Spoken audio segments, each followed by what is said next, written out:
Hello everyone, and the channel is with you in search of the best, and today I will tell you everything we know about Halloween Ends. Listen carefully and don't get distracted. Subscribe to the channel. I looked at the statistics and 94% of people are watching without a subscription.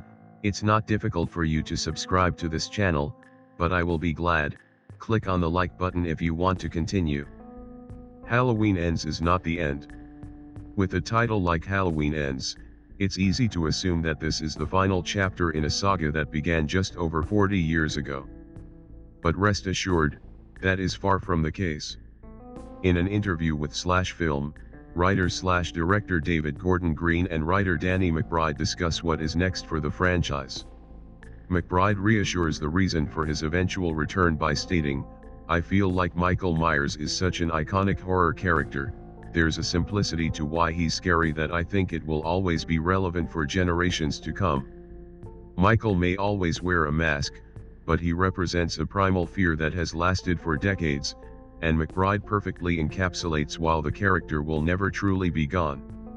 That being said, while Michael is here to stay, Green has reaffirmed that Halloween Ends will be his last project, stating rather definitively that "it'll be my last one."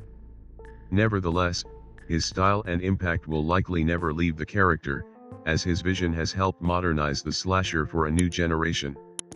Halloween was always going to be a trilogy. Part of why 2018's Halloween was such a hit among moviegoers was because it served as a competent setup for a trilogy. From the moment everyone signed on, McBride explained how they had plans to film the trilogy back to back. However, they later tapered back their ambitions to deliver a great first outing before focusing on the future of the trilogy. This ultimately proved to be the winning strategy, with Halloween Ends being set up as a colossal finale. An interview with producer Malek Akkad also confirmed that the final chapter will taper back the scope, stating, "The last one is going to be way more contained," he explained. Furthermore, Jamie Lee Curtis has made it clear this will be her last time playing Laurie Strode, and clarified why by adding, "I'm not saying something like, 'Oh, because I die.' It's nothing to do with that. I'm talking about emotionally what they have constructed." Halloween Ends features a time jump. This trilogy marks the first time there will be a massive time jump mid-narrative. Following the end of Halloween Kills, Mikhail has decimated a small town and eliminated most of the survivors of the original film.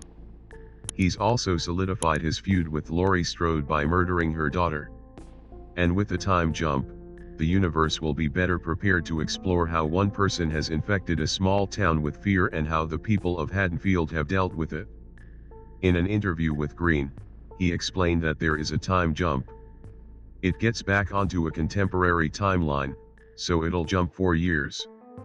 A surprisingly long time off will allow the characters to prepare and focus their grudges against Michael, but with the chaos of 2018 in the past, it will also make the story more personal.